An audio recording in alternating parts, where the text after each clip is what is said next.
एक कौवा नदी किनारे पानी पीने के लिए बैठा ही था कि उसकी नजर नदी के बाहर बैठे हुए मगर पर पड़ गई।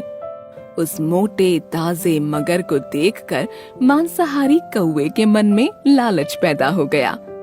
उसने सोचा अगर इसे बहला फुसला कर कहीं दूर ले जाया जाए तो ये खाने और पानी के बिना अपने प्राण त्याग देगा।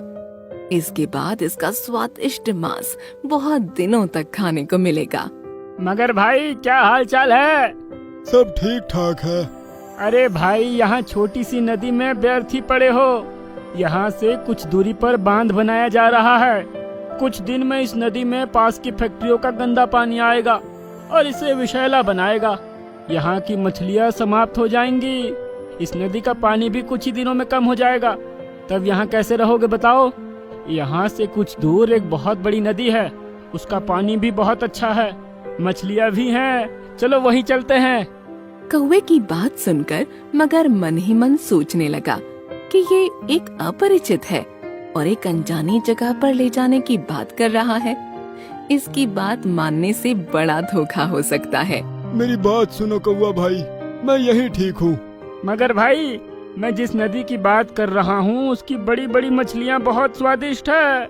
2-3 दिन मछलियाँ खाओगे तो बड़ा मजा आएगा और पेट भर जाएगा।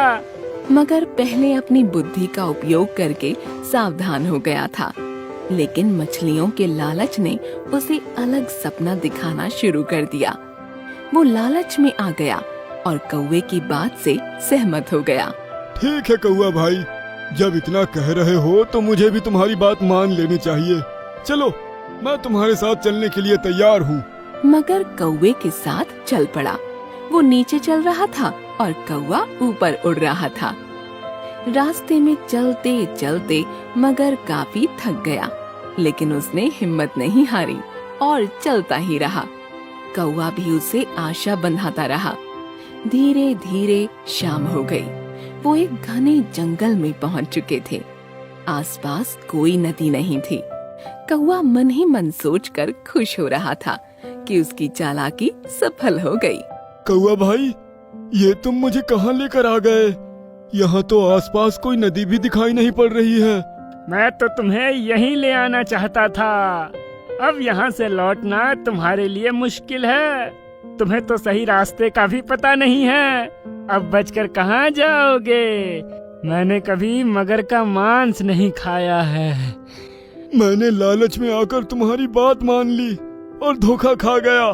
तुमने मेरे साथ बहुत बुरा किया। अब मैं कहाँ जाऊँ? मगर चारों तरफ देखने लगा।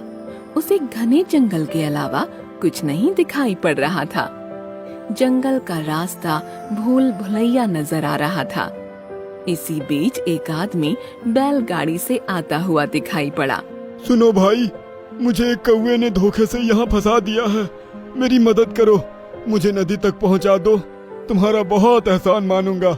उस मनुष्य के लिए वो मगर भी अपरिचित ही था, लेकिन दया के वशीभूत होकर उसने उसकी मदद करने की ठान ली। उसने मगर को बैलगाड़ी पर बिठा दिया और जंगल के रास्ते चल पड़ा। रास्ते में मगर ने उसे कौवे के धोखे के बारे में भी बताया। अपने निजी स्वार्थ के लिए कभी किसी को धोखा नहीं देना चाहिए। बहुत देर तक चलने के बाद वो लोग एक नदी के किनारे पहुंच गए। मगर ने मनुष्य से निवेदन किया कि वो अंदर नदी में कुछ दूर तक बैलगाड़ी ले जाए ताकि उसे उतरने में आसानी हो जाए।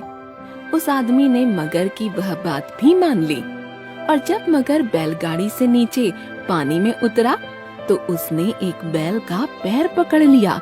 मगर भाई ये क्या कर रहे हो? मैंने तो तुम्हारी मदद की, तुम्हें जंगल के खतरे से बचाया, यहाँ नदी तक लेकर आया और उसके बदले तुम मेरे ही बैल की जान लेना चाहते हो। देखो, मुझे बड़ी भूख लगी है। उपकार की बातें तुम जानो, मैं तो अपनी भूख मिटाना चाहता हूँ।